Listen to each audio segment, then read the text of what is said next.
Esteros knyga, 2 skyrius.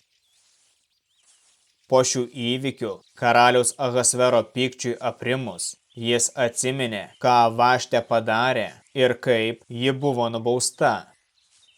Karaliaus tarnai, kurie jam patarnaudavo, jam pasiūlė, tepaieško karaliui jaunų gražių mergaičių.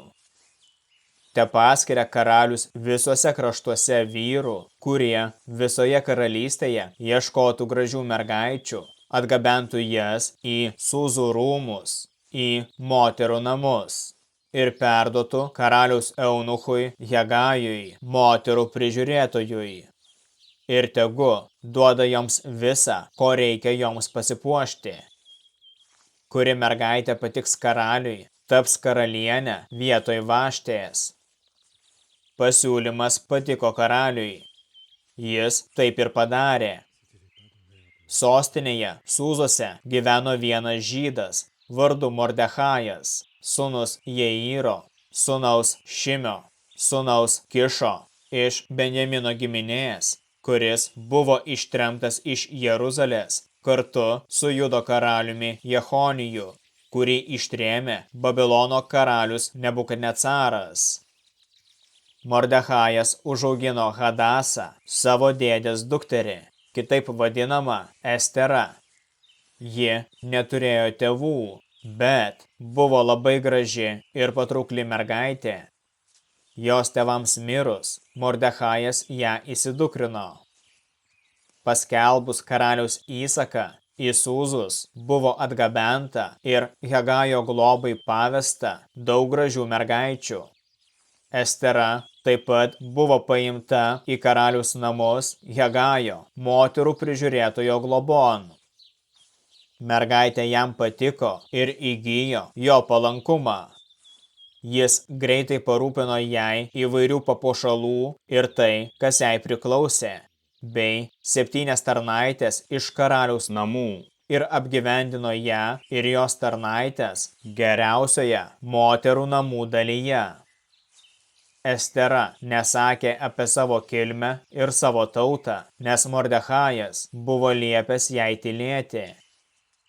Kiekvieną dieną Mordechajas ateidavo prie moterų namų kiemo pasiteirauti apie Esterą ir jos padėtį. Kiekviena mergaitė tik po 12 mėnesių pasiruošimo galėjo įeiti pas karalių Ahasverą. 6 mėnesius jos tepėsi miros aliejumi ir 6 mėnesius įvairiais kitais tepalais ir kvepalais. Mergaitė, eidama pas karalių, turėjo teisę pasiimti iš moterų namų į karaliaus namus, ką tik norėjo. Ji ateidavo vakare, o rytą eidavo į kitus moterų namus, kurie buvo eunucho Šašgazo žinioje. Jis buvo karaliaus sugulovių prižiūrėtojas. Ji daugiau nebeįeidavo pas karalių, nebent karalius ją pamėgdavo ir pakviesdavo vardu. Kai atėjo Esteros, Mordechajo dėdės Abihailo dukters, kuriai jis buvo įdukrinės eilė, ji nieko neprašė. Pasiėmė tik tai, ką eunuchas Hegajas jai patarė. Estera patiko kiekvienam, kas tik į ją pažiūrėdavo.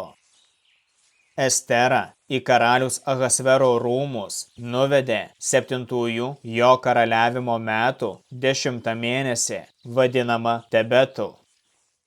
Karalius pamilo Esterą labiau už visas kitas moteris, ir ji atrado jo akise daugiau malonės ir palankumo negu kitos mergaitės. Jis uždėjo jai ant galvos karališką karūną ir paskelbė ją karalienę vietoj Vaštės. Esteros garbei karalius iškėlė didelę puotą savo kunigaikščiams ir tarnams.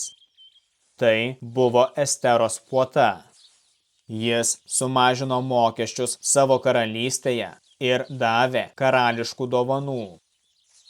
Kai mergaitės buvo renkamos antrą kartą, Mordechajas sėdėjo karaliaus vartuose. Estera dar nebuvo pasisakiusi karaliui nei savo tautybės, nei kilmės.